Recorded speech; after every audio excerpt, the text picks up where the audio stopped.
that, the concussion situation in the NFL is serious, and I've said that many times here, that every sideline has a independent neurotrauma specialist. Yeah. And they are there only because of that reason, to make sure that if a player is hurt and he is stumbling around on the field, and they actually have people that sit up in the press box with binoculars on, just to make sure that everybody on both teams is safe, and that there are no remnants or what looks like to be a concussion, because the players will lie. We all lie. I told you, and I've said this 1,000 times, that we are always our own worst enemy. Now, the interesting thing about what happened last night was that hit did not look that bad to me. I mean, that was not a direct hit to the head. Yeah, I would agree. Yeah. That was not something where he was running around the corner like Daniel Jones did last year against the Philadelphia Eagles and put his head down. Yeah. It wasn't one of those. He got thrown to the ground, and he might have hit the back of his head again, like he did hit this past Sunday. So the interesting thing is they played on Sunday.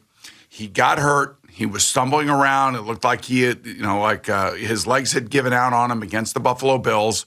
They took him in. They took him through all the protocols. After the game, head coach Mike McDaniel said it was not a concussion. It had nothing to do with his head. It had something to do with his back. And there's many reports that obviously you can look back. You just Google it. You'll see all the stories, what Mike McDaniel was saying about Tua after last week's game. Well, not last week's game, after Sunday's game, because here we are 4 days later playing in another game. And one of the interesting things that I took away from last night was Ryan Fitzpatrick was his former teammate, who was one of the pregame and halftime and postgame hosts. He said last night, because he interviewed Tua when they got in, I guess, on Wednesday, he goes, "I've never seen him so happy in all my life." In other words, there were no symptoms, nothing that he saw from talking to him and watching him and listening to him that gave him any indication that he had any sort of concussion or anything from the week before. And I'm assuming that they probably had a conversation of what happened to him a week before. The week before, or Sunday, he went back onto the field. Remember that? He went back onto the field after he got hurt. Went back and played. Meaning that he went through whatever the protocol is that you have to go through as a player nowadays. We didn't have to go through this, so I'm not really sure the lengths at which they go to. But whatever protocol he had to go through with an independent neurologist or neurotrauma expert, he went through and then went back on that field. And that independent neurotrauma expert is going to be, I'm sure, talked to. Everybody's going to want to know what he saw, what was going on. I believe it was a man. So they're going to go back to that. And then last night, again, like this hit did not seem. Now, there's a number of ways you can get a concussion. It's not just a direct hit to the head. Sometimes there's a body concussion you can get. You can get hit so hard that your brain is still going to move, even though your head's not, directly hit. He looked like he hit the back of his head again this week, like he did last week. And when you see that hand seize up, like you pointed out, and that's something like, it was funny. I was not funny, but I was texting with Matt Martin last night, and Matt's a big MMA guy. He goes, "Man, sometimes I only see that in those fights when a guy really takes one to the chin, and they seize up on the mat, and it's really a scary thing." And that, I think, is what really has made everybody worried for Tua and the longevity for him. This is something that 5 days between both injuries. Doesn't feel right. It doesn't feel right. Now, that's the point. And you said all the things about the independent, and all that stuff happens. And this is why it doesn't feel right, because us as sports fans are conditioned now to look at these concussions, look at these players, and assume that when you see a guy stumbling, that he's not going to go back in the game. And I hear all the back stuff, whatever. I've never seen a guy stumble like he did last week and then go back into a game. Now, he must have passed something, because he did. He did pass it. But it just feels like, with all the emphasis on these head injuries, that you can't take a risk. And now you come back on Thursday Night Football. He plays. This happens to him. He goes to the hospital. They have to take his face mask off. They don't even move him putting onto the stretcher. And then he's back with the team and he's on a plane. Like, it just doesn't feel right to me. Like, we've gone so far from when you played, when nobody was caring about that stuff, barely caring about that stuff, barely paying attention, to now, and we're going to allow this to happen. Well, I mean, it just doesn't feel right. Let's face it. Over the last, 5 to 10 years when, they started putting this independent neurologist. I think it's probably the last 4 or 5 years the independent neurologist has been on the sideline and up in the booth, by the way. I would think that very few of these things happen. That's the good news. The good news is it doesn't happen a lot. Sure. The other good thing about this is that Tua is healthy. He did fly back with his team last night, is that it will now reaffirm the emphasis back on these types of injuries. But again, you got to go back to the independent neurologist last week. You got to hear what Tua says. And again, Tua did say that it was his back. Now, I don't know if you've ever hurt your lower back, or if you've ever had a back injury where like you kind of I can't explain it to you, but if you get bent over backwards, which he did last week in the Bills game, and that's where he hurt his back. Yeah. And then later on, you feel like a stinger in your lower back. Now all of a sudden I've seen guys actually have back injuries and have a hard time walking.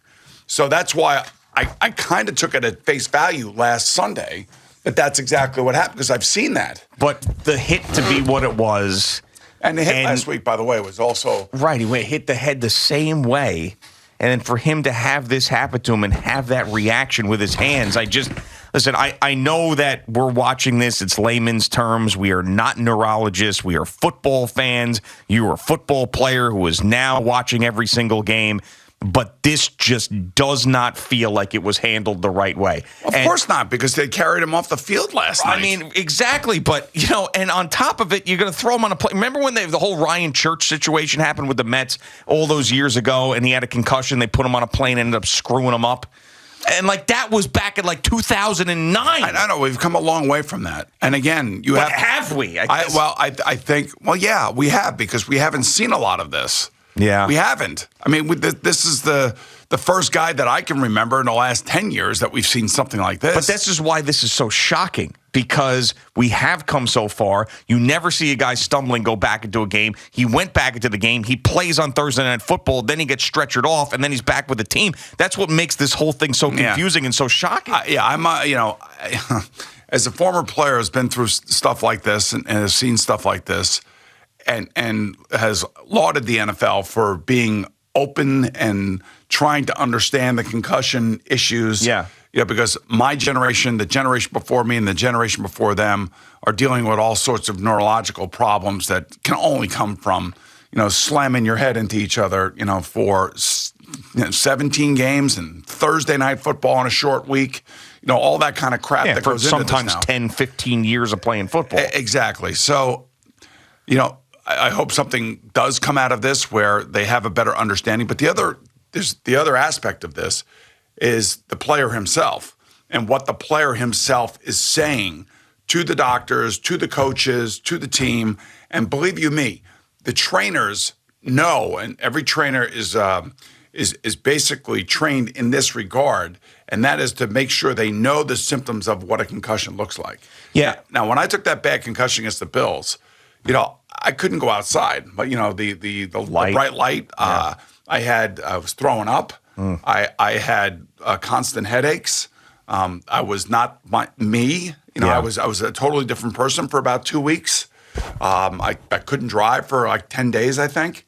So and that was a severe concussion. I took it right underneath the chin, like an MMA fighter would from Bruce Smith. But I just, if he is up and around and he's walking and talking and everybody's asking him. It's tough. It's a tough. It's not like a broken arm, right? Right, and he's saying that it's my back. That's why it's my legs. See, the other thing too is Miami would like to win a game, but the Miami Dolphins, or for that matter, I don't believe any of the other 31 teams would ever put now in this day and age. This going back to my day and age. In this day and age, would put a guy out there. I know. That would potentially have a serious injury simply because of all the eyeballs, all the opinions, and again, what we all saw last night in a single game on a short week with a guy who got hurt on Sunday. Yeah, that's why this is so sort of amazing to everybody that's been watching football the last 10 years and where we've come with the head injuries. And you mentioned how a player needs to talk about how he feels to go back into a game, and the player generally wants to play. You add the layer of what Tua has gone through as a pro. He's not the guy. He's a bust. Justin Herbert was the guy you should have picked. Now, all of a sudden, Tua's playing the best pro football he's ever played, bar none, with these great wide receivers. The team is 3-0. They're the talk of the NFL. That's an extra layer of him wanting to go back and play, you know? There's even one more layer, and that's the injuries that he has sustained since he's been a Miami Dolphin. Yes. So that also puts the hidden pressure on the player to try to stay on the field. Mm-hmm. And, this goes for every high school kid. This goes for, every college kid and obviously every pro in every sport. But again, I can't wait to hear what Jerry has from Mike McDaniel, because we all love Mike McDaniel. We all think he's great. We think he's refreshing for the league. But now here comes this real adversity. I mean, this is real adversity. And I'm not talking about playing with Teddy Bridgewater. I'm talking about trying to explain publicly, as the face of the Miami Dolphins, how this all went down. Yeah. And now the fun and games are over with. Yeah, exactly. And you lose the football game. This happens. All eyes on Mike McDaniel. Now, I did hear some stuff driving in that Mike McDaniel was saying about it. And basically he said when he went out there and looked at Tua, it was not the same guy that he's used to talking to. That's what he said. That was last night. Yes, last night. Not the same guy he's used to talk to, and he mentioned many times that he did suffer a concussion last night. Like, he did say that. So he didn't say last game, but he did say that last night he did suffer a concussion. But yeah, I mean, this is going to be.